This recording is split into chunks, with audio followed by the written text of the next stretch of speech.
पेठ तालुका बालविकास अधिकारी यांच्याकडे आज चर्चात्मक विषय हाताळण्यात आले की अंगणवाडीमध्ये जो काही चाललेला हलगर्जीपणा याच्यामध्ये सुधार व्हावा। बघतो महाराष्ट्र आपला आवाज आपला अधिकार, आपण पेठ तालुका आणि एकात्मिक बालविकास अधिकारी साहेबांकडे आलेलो आहे। तर आपला आजचा जो विषय आहे तर आदिवासी खेड्यांमध्ये जो काही अंगणवाडी हा एक उपक्रम अंगणवाडी चालवली जाते, तर त्या अंगणवाडी संदर्भात आपण सरांकडून थोडक्यात माहिती घेऊ का, त्याची दिनचर्या कशी असते, मुलांना काय दिलं जातं, तर आपण साहेबांनाच विचारू। सर परिचय। नमस्कार, मी पंडित नागनाथ वाकडे, बालविकास प्रकल्प अधिकारी, एकात्मिक बालविकास प्रकल्प कार्यालय, पेठ, जिल्हा नाशिक। तर या प्रकल्पामध्ये एकूण 255 अंगणवाडी केंद्र आहेत। अंगणवाडी उघडण्याची वेळ सकाळी 9:30 वाजता आहे ते 1 वाजेपर्यंत अंगणवाडीचं नियमित कामकाज चालतं आणि त्याच्यानंतर 4 वाजेपर्यंत अंगणवाडी सेविका यांनी घरी न जाता अंगणवाडीमध्ये थांबून त्यांची ऑनलाईन कामं, रजिस्टर पूर्ण करणं असेल किंवा इतर जे काही गृहभेटी असतील, दप्तर पूर्ण करणं असेल, इत्यादी कामं करायची आहेत। म्हणजे एकूण टोटल अंगणवाडीचं जे कामकाज आहे ते सकाळी 9:30 ते 4 वाजेपर्यंत चालतं। म्हणजे बाल संगोपन हे 1 वाजेपर्यंतच असतं, सकाळी 9, 9:30 ते 1 वाजेपर्यंत। सर मला असं सांगा का याच्यामध्ये दिनचर्या म्हणजे रोजच्या आहारात काय दिलं जातं, सकाळी नाश्ता असतो का, दुपारी जेवण असतं का, असं काय उपक्रम? तर त्याच्यामध्ये अंगणवाडीमध्ये प्रत्यक्ष 3 ते 6 या वयोगटातील मुलं अंगणवाडीमध्ये येत असतात। त्याच्यामध्ये मुलांना सकाळी साधारणतः 10 वाजता नाश्ता दिला जातो। त्यानंतर त्यांचं पूर्व प्राथमिक शिक्षण, खेळणं असेल किंवा त्यांची वजन उंची घेणं असेल, आरोग्य तपासणी असेल, इतर सर्व उपक्रम होतात आणि त्यानंतर त्यांना साधारणतः 12च्या आसपास त्यांना जेवण दिलं जातं। तर नाश्त्यामध्ये सकाळी त्यांना उसळ दिली जाते किंवा लापशी दिली जाते आणि जेवणामध्ये त्यांना प्रीमिक्सर अशी खिचडी दिली जाते आणि त्याच्यामधून त्यांचं पोषण सुधारावा हा त्याचा उद्देश असतो आणि त्याच्यामुळे ह्या दोन्ही गोष्टीवरती अंगणवाडीमध्ये फोकस केला जातो। आपला पेठ तालुका हा पूर्णतः 100% आदिवासी बहुल तालुका असल्यामुळं आपल्या तालुक्यामध्ये कुपोषण या विषयावरती फार फोकस दिला जातो। माननीय मुख्य कार्यकारी अधिकारी सर यांच्या प्रयत्नातून पोषण दूत नावाची योजना सुद्धा पूर्ण जिल्हाभरात सुरू आहे, त्याचप्रमाणे आपल्या तालुक्यात सुद्धा सुरू आहे। सध्या तालुक्यामध्ये 25 सॅम बालक आहेत आणि 102 मध्यम कुपोषित बालकं आहेत आणि त्याच्यावरती आरोग्य विभाग, आपला ICDS विभाग यांच्या माध्यमातून त्यांची आरोग्य तपासणी नियमित मानवीचा कॅम्प असेल किंवा RBSKचा कॅम्प असेल यांच्यामार्फत केली जाते। तसेच जे तीव्र सॅम बालक असतील ज्यांना आरोग्याची तपासणी झाल्यानंतर उपचाराची गरज असेल तर अशा बालकांना आपण NRC पेठ या ठिकाणी किंवा NRCचंच दुसरं केंद्र नाशिक या ठिकाणी आहे, पुरवंडी भागातील जी काही मुलं आहेत म्हणजे हर्सूल साईडची, तर ती मुलं साधारणतः नाशिककडे NRCला जातात आणि जी पेठ आणि आसपासची जी मुलं आहेत कुपोषित मुलं त्यामध्ये मग 0 ते 6 वर्ष वगैरे कमी वजनाचे असतील। तर खूप छान माहिती दिली। माझा प्रश्न असा एक दुसरा आहे, ज्या तुम्ही नियमावली सांगितलं तर खरोखर मी जबाबदारीपूर्वक आणि माझी स्वतःची जबाबदारी स्वीकारून सांगतो का हे नियम पाळले जात नाही।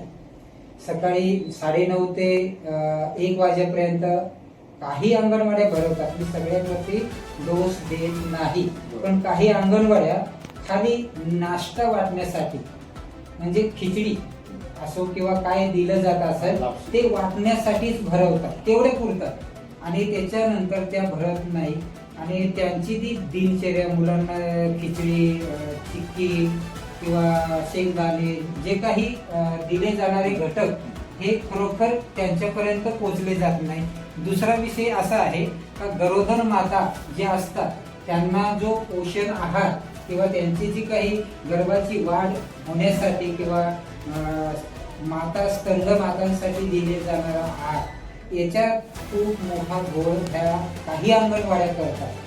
स्वतःची जबाबदारी म्हणून ह्या पार पाडत नाही। माझ्याकडे प्रूफ आहे, तर मी जबाबदारीने सांगतो का याच्यात सुधार व्हावा आणि ज्याही तुमच्या मुख्य सेविका आहेत त्या सेविका अजूनही एकही अंगणवाडीला जी काही भेट द्यायची असेल किंवा ज्या काही अडचणी असतील या संदर्भात कुठलीही माहिती देत नाही किंवा तिथपर्यंत पोहोचत नाही, असं मी स्वतःहून सांगतो. कारण मी बऱ्याचशा अंगणवाड्यांच्या मुलाखती घेतलेल्या आहेत आणि त्यांच्याकडून जी मला माहिती मिळाली ती खरोखर धक्कादायक आहे. का जबाबदार व्यक्ती आणि त्याच्यामध्ये काय होतं, मनमानी अंगणवाड्याची काही मनमानी होते. मग त्या गरोदर मातांना आहार मिळत नाही, त्यांचं जे काही बाल संगोपन जे मुलं आहेत यांचा दिवसभराचा 1 वाजेचा टायमिंग आहे, हा पुरेपूर अंगणवाडी भरवली जात नाही.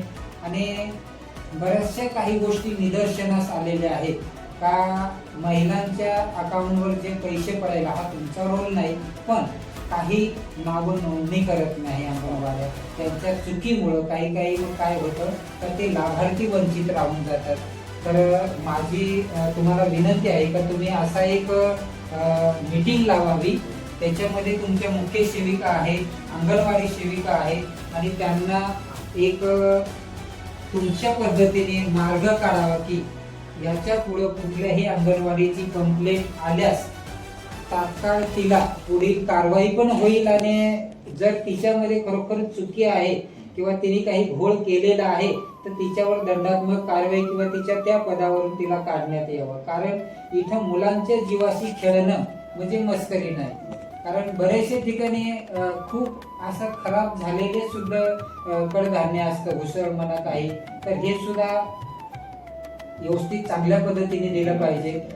योजनाच मुलांच्या विकासासाठी आहे आणि त्याच ठिकाणी जर त्या मुलांना पुरेपूर किंवा गरोदर मातेला जो काही आहार दिला गेला पाहिजे तो भेटत नसेल तर खरोखर याच्यासारखी दुर्दैव गोष्ट नाही. कारण मी स्वतः पडताळणी केलेली आहे. मी पुढील वेळेस सरांना पुरावेशीर आता मी सरांसोबत चर्चात्मक विषय मांडण्यासाठी आलो. मी वैयक्तिक एकही अंगणवाडीची कंप्लेंट करत नाही, पण याच्यामध्ये माझ्या निदर्शनास आलेल्या काही गोष्टी आहेत त्या याच्यामध्ये त्यांनी सुधार करावा. सरांनी सांगितल्या पद्धतीने जो टायमिंग आहे त्या वेळेचं भान घेऊन आपली नोकरी आहे, आपण गव्हर्नमेंट सर्वंट आहेत, या पद्धतीने आपलं काम करावं.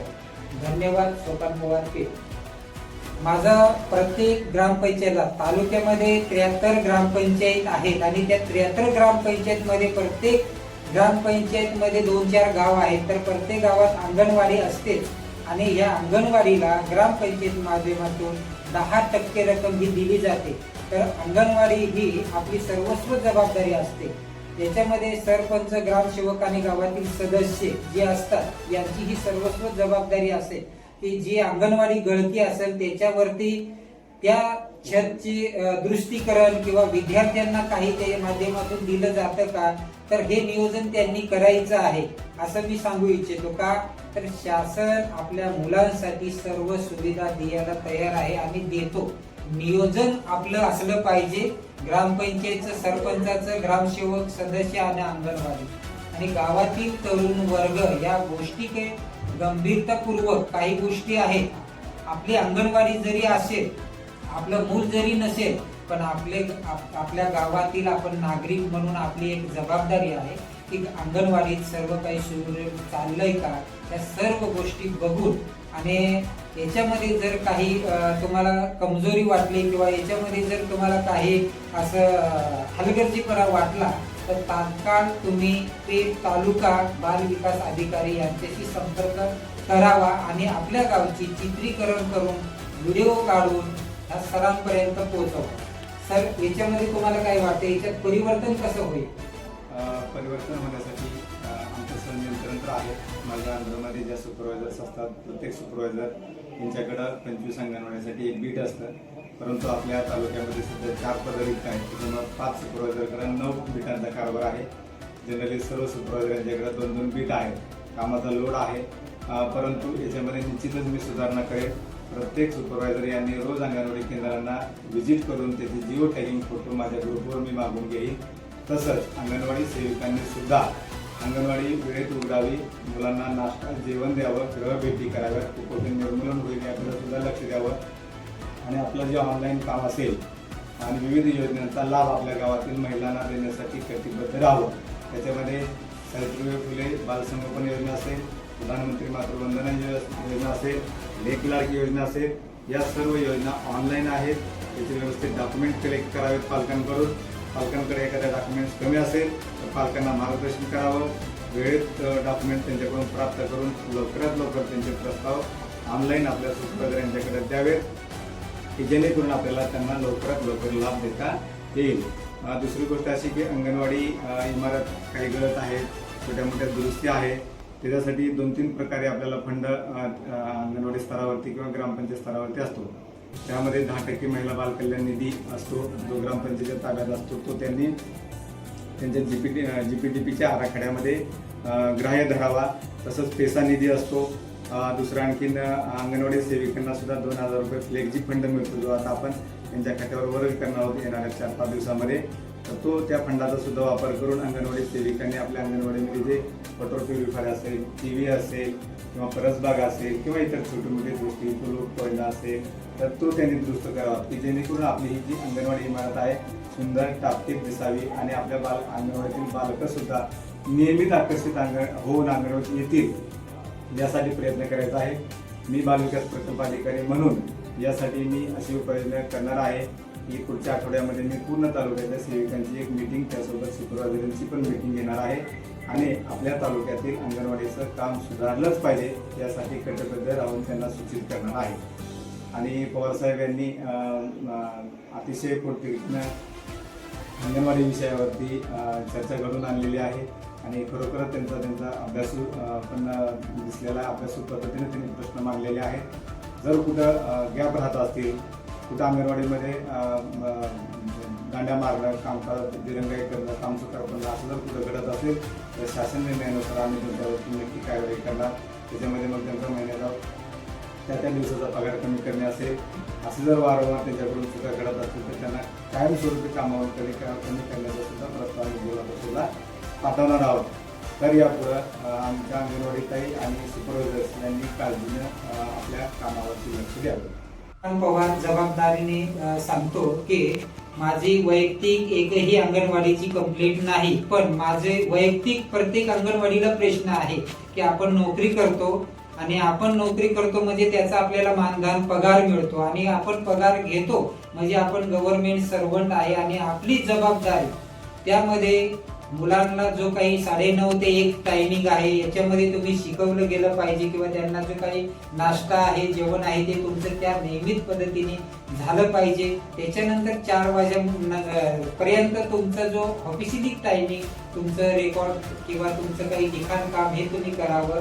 आणि मुलं हे आपली सर्वांचीच आहेत म्हणून प्रत्येकाने आपली इमानदारी जबाबदारी करावी.